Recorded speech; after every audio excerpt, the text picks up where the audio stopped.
à l'occasion du centenaire de sa fondation, la communauté du Bon Sauveur de Bégard célèbre les 15, 16 et 17 juin 1957 un triduum d'action de grâce, présidé par son éminence le cardinal Roch, archevêque de Rennes, métropolitain de Bretagne, et son excellence monseigneur Coupel, évêque de Saint-Brieuc et Tréguier.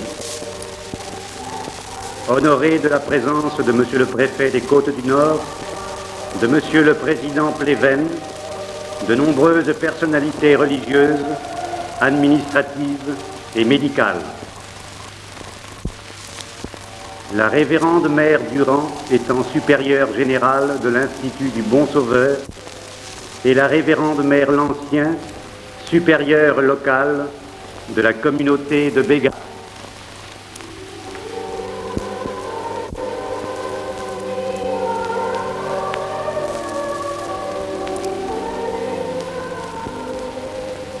Voici révérende mère Lancien, supérieure de la communauté.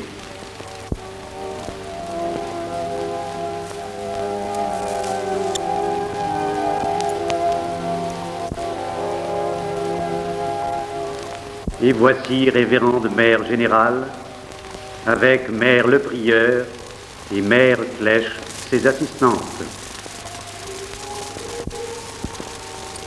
Les religieuses des diverses communautés invitées, le Saint-Esprit, la Providence de Saint-Brieuc, celle de Créhin, la Présentation de Bron, les religieuses de Saint-Thomas de Villeneuve, les sœurs de la Croix, les petites sœurs des pauvres et beaucoup d'autres délégués de communautés amies.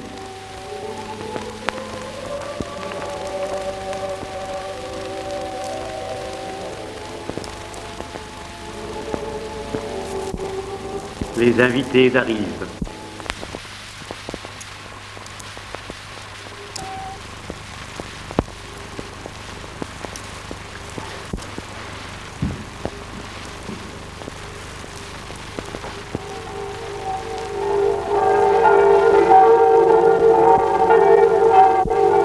La clique de l'Institut missionnaire de Quatandor.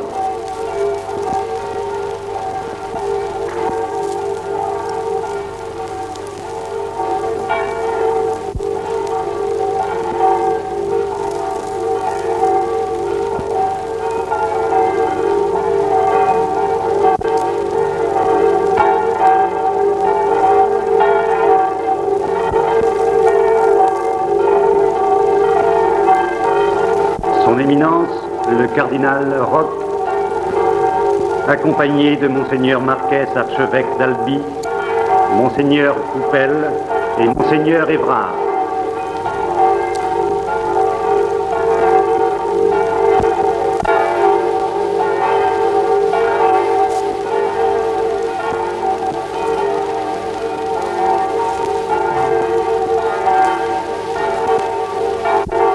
Les révérendes mères conversant avec Don Collio et Don de Fleuris.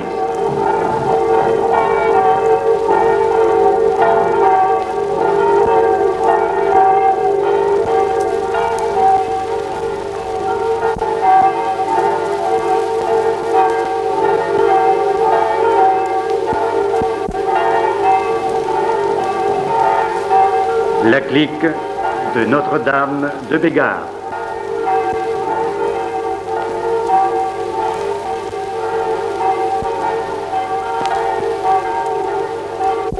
Les voitures officielles pénètrent dans la cour d'honneur.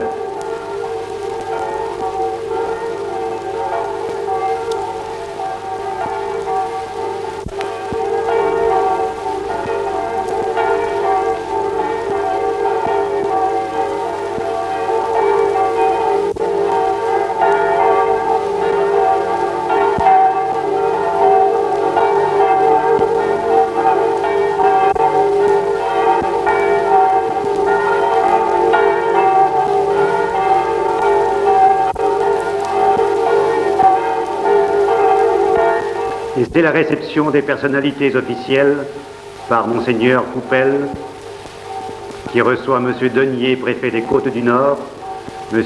Plévin, président du Conseil général, derrière lequel se trouve M. Labruny, sous-préfet de Guingamp, alors qu'arrive également M. Clèche, conseiller général, maire de Bégard.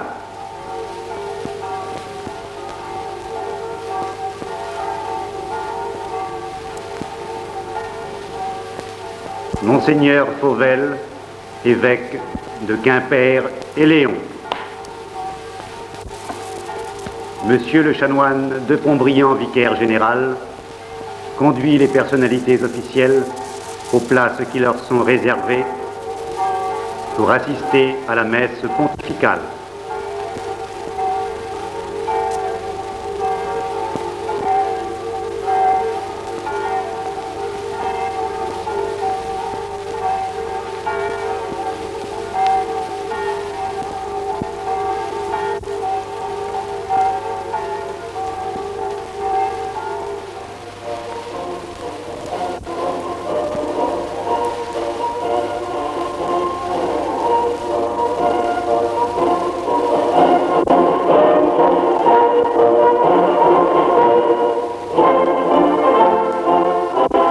Monseigneur Jacquemin, évêque de Bayeux et Lisieux, les aumôniers des divers bons sauveurs,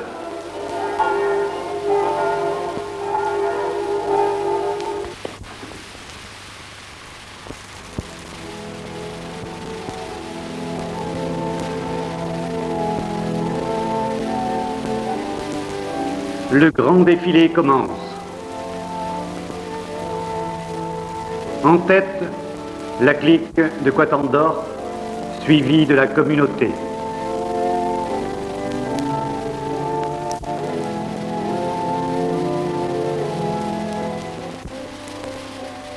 Puis c'est la longue cohorte des prêtres amis qui ont tenu à honorer de leur présence cette grande journée du centenaire du Bon Sauveur.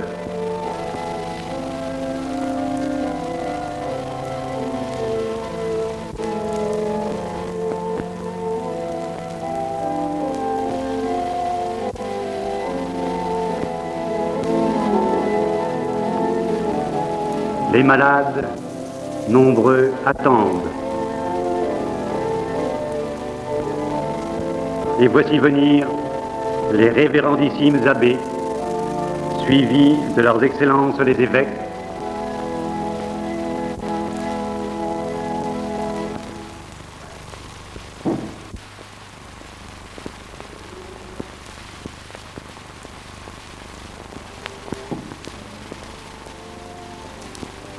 et enfin, son éminence, le cardinal Roch.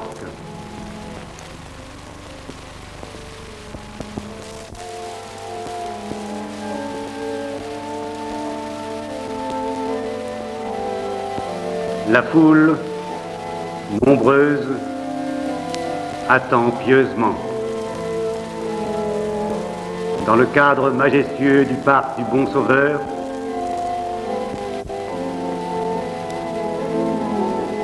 Monseigneur Coupel va dans quelques minutes célébrer la messe pontificale.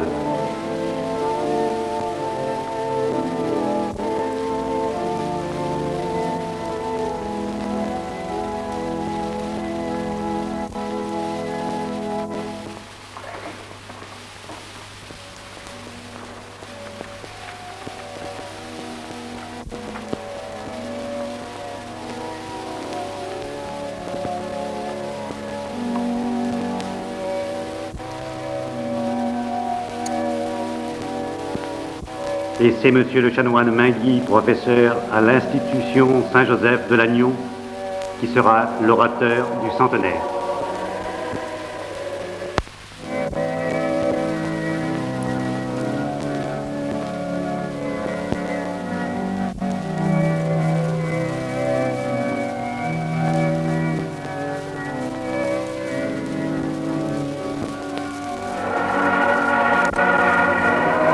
Suscipe sancte Pater omnipotens Deus pro universis Filii Christi.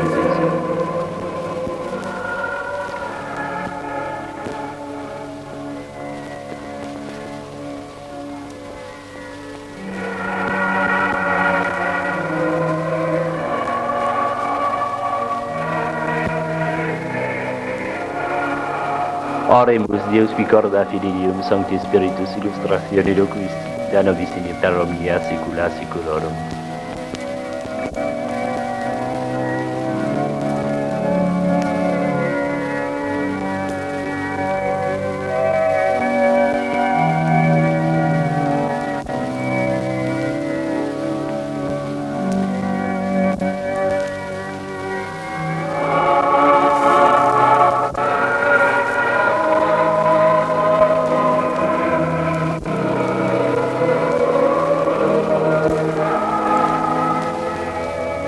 Adiutorium nostrum in nomine Domini. Sin nomen Domini benedictum. Benedicat vos omnipotens Deus, Pater et Filius et Spiritus Sanctus.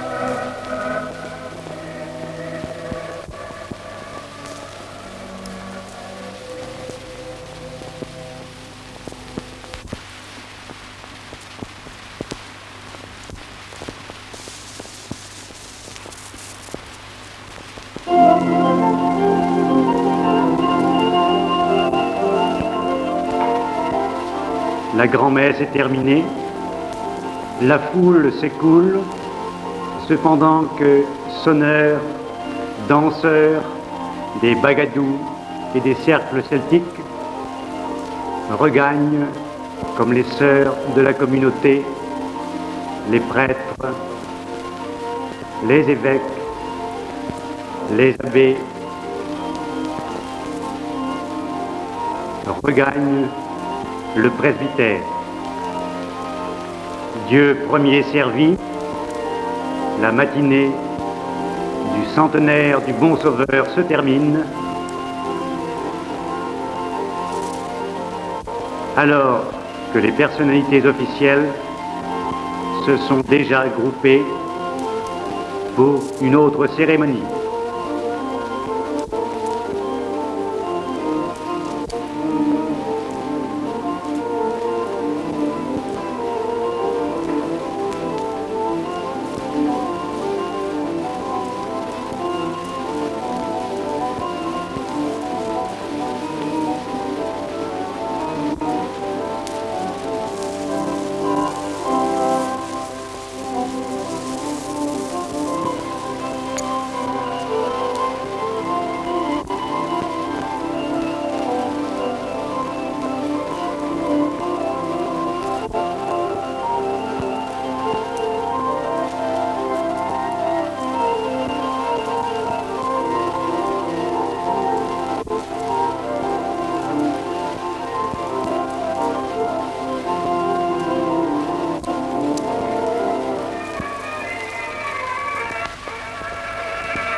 À l'issue de la grand-messe, Monsieur le préfet des Côtes-du-Nord, assisté de Monsieur le maire de Bégard, va remettre la médaille du travail aux plus anciens employés du Bon Sauveur.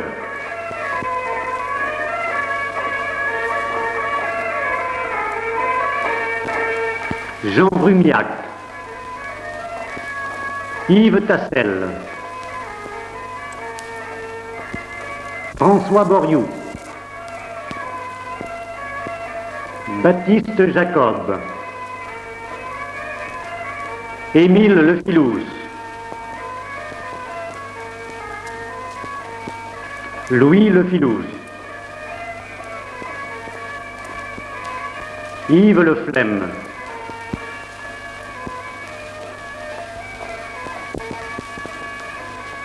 Marcel Le Gall, Jean Ferrer,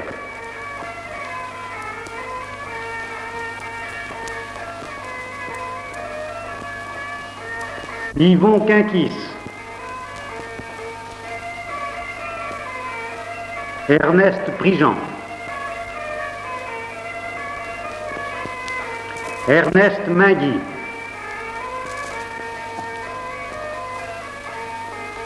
Catherine Pollès,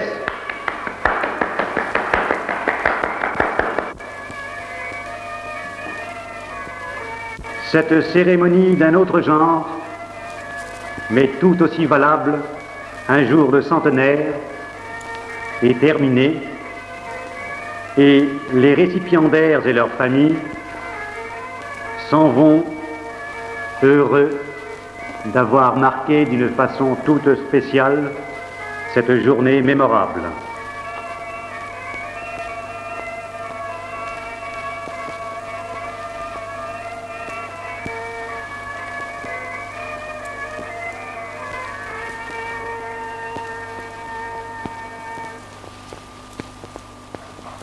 C'est l'heure du rendez-vous pour le banquet. Mais la basse-cour mène comme chaque jour sa vie de chaque jour. Et pourtant le banquet se prépare. Si la basse-cour attend sa pitance, si la basse-cour fait honneur à sa pitance,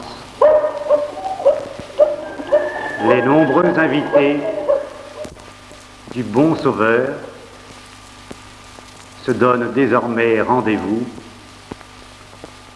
La matinée va se clôturer par le banquet.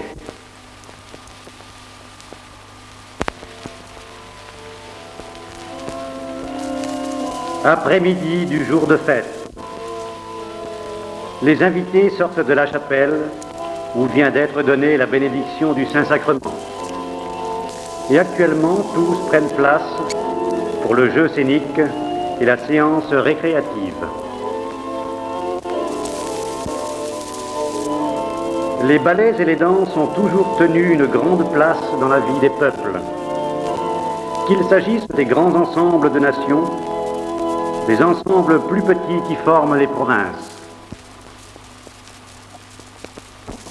La Bretagne, sous cet aspect aussi, est riche de traditions et de coutumes. Les voici qui vont revivre, même si à certaines époques, elles ont pu paraître oubliées.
Ce sont les élèves du pensionnat, classe de 6e et 7e, qui ouvrent cette partie du programme avec un ballet de leur âge, enfantillage.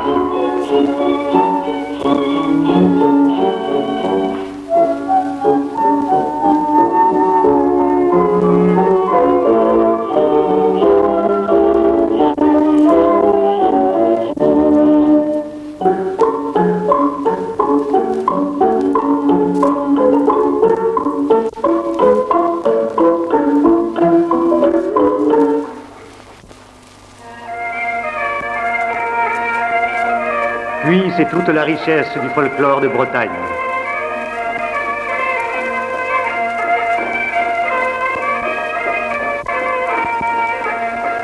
Après Rostrenain, le cercle celtique de Pont-l'Abbé, représentant du pays bigoudin.